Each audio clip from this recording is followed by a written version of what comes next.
नमस्कार भक्त जनों, हिंदू राष्ट्रीय व्रत त्योहार पर आपका स्वागत है। आज मैं आपको कार्तिक मासिक बुढ़िया की कथा सुनाऊंगी। आइए आरंभ करते हैं। कार्तिक मास की कथा। किसी गांव में एक बुढ़िया रहती थी और वह कार्तिक का व्रत रखा करती थी। उसके व्रत खोलने के समय कृष्ण भगवान आते और एक कटोरा खिचड़ी का रखकर चले जाते। बुढ़िया के पड़ोस में एक औरत रहती थी। वह हर रोज ये देखकर ईर्ष्या करती कि इसका कोई नहीं है, फिर भी इसे खाने के लिए खिचड़ी मिल ही जाती है। एक दिन कार्तिक महीने का स्नान करने बुढ़िया गंगा गई। पीछे से कृष्ण भगवान उसका खिचड़ी का कटोरा रख गए। पड़ोसन ने जब खिचड़ी का कटोरा रखा देखा और देखा कि बुढ़िया नहीं है, तब वह कटोरा उठाकर घर के पिछवाड़े फेंकाई। कार्तिक स्नान के बाद बुढ़िया घर आई तो उसे खिचड़ी का कटोरा नहीं मिला और वह भूखी ही रह गई। बार बार एक ही बात कहती कि कहाँ गई मेरी खिचड़ी और कहाँ गया मेरा खिचड़ी का कटोरा। दूसरी ओर पड़ोसन ने जहाँ खिचड़ी गिराई थी वहाँ एक पौधा उगा जिसमें 2 फूल खिले। एक बार राजा उस ओर से निकला तो उसकी नजर उन दोनों फूलों पर पड़ी और वह उन्हें तोड़कर घर ले आया।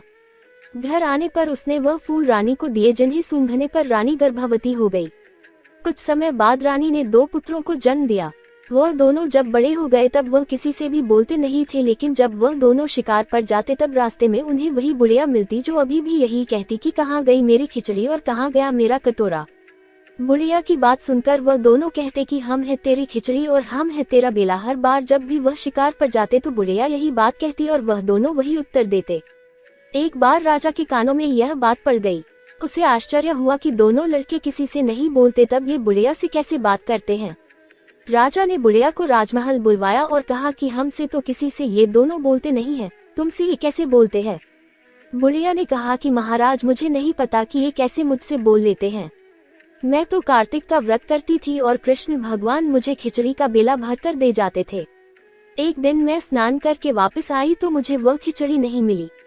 जब मैं कहने लगी कि कहाँ गई मेरी खिचड़ी और कहाँ गया मेरा बेला, तब इन दोनों लड़कों ने कहा कि तुम्हारी पड़ोसन ने तुम्हारी खिचड़ी फेंक दी थी तो उसके 2 फूल बन गए थे।